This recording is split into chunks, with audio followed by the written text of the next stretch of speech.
Hvordan bliver man seated front row til moden?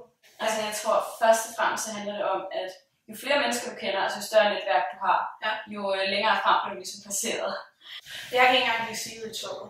Nej.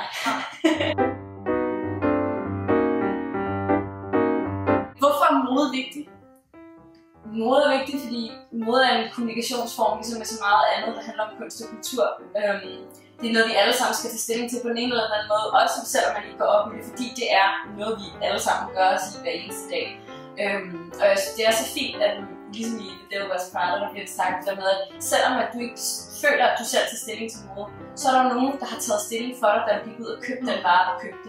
Hvis du skulle smule mad med til et show, så er det et fint show i din top-task, hvad vil du så smule med? Så må jeg nok smule nogle lakridser med, faktisk, tror jeg. Jeg tror ikke, det vil være mad med. Jeg tror mere, at det er sådan, man kører i det der sindssyge gear, hvor man drikker så meget champagne og vin og... Du skal så ikke netop have mad? Jo, det burde man måske. Det skulle være, at man skulle have nogle kiks med. Altså riskiks har jeg hørt sådan ret fashion. Hvis der er noget specifikt ved Københavns mode, hvad er det så? I forhold til andre mode? Det er jo, at den er lille og hyggelig. Altså, vi kender sgu alle sammen hinanden. Der er det klart, at når man er til de internationale modeuger, fordi der er så mange flere mennesker, og fordi branchen er så meget større, og det er en samling af så mange modebrancher, så vil man ikke have den samme hygge. Det er sådan meget dansk ting at sige. Så moden er hygge også? Ja, det synes jeg. Hvad laver du på en typisk dag under modeugen? Der starter jeg morgen med at spise god stor morgenmad, fordi jeg ved, at det ikke er, at jeg måske ikke får mere i løbet af dagen, eller sådan noget snakkeri, ikke, hvis det endelig er. Og så gør jeg mig klar. Jeg har forinden udvalgt det tøj, jeg skal have på, eller det tøj, jeg tror, jeg skal have på, og så ender jeg med alligevel at stå og prøve forskellige sæt, fordi det fungerer ikke så godt, som jeg havde håbet. Og så tager man rundt til shows. Og meget transport mellem shows. Det er faktisk noget af det, du bruger allermest tid på, fordi et show bare har været 8 minutter, ikke?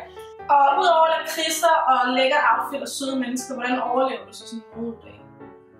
Jeg tror, det handler om at go with the flow. Altså sørg for at få dine fundamentale behov dækket, og så bare nyd det, og så kan man altid drikke sig lidt halvfuld i vin, hvis det skulle gå helt galt, ikke?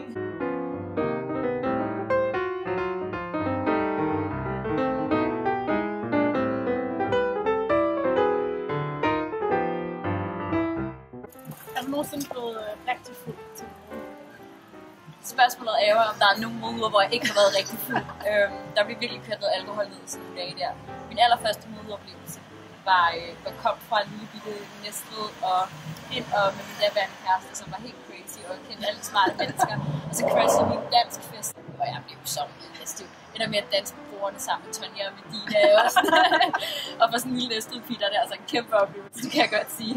Hvordan ser dit perfekte modeuge? Mit perfekte outfit varierer fra sommer til vinter.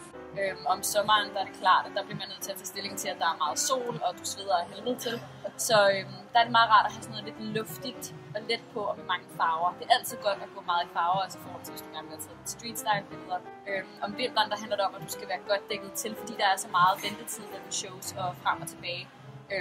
Så der er pels min foretrukne beklædning i forhold til vinteren. Uden stopper, så skal jeg.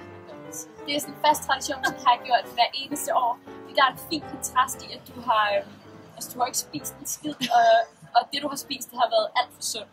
Så det er bare lækkert at spise en cheeseburger. Altså. Skål! Skål!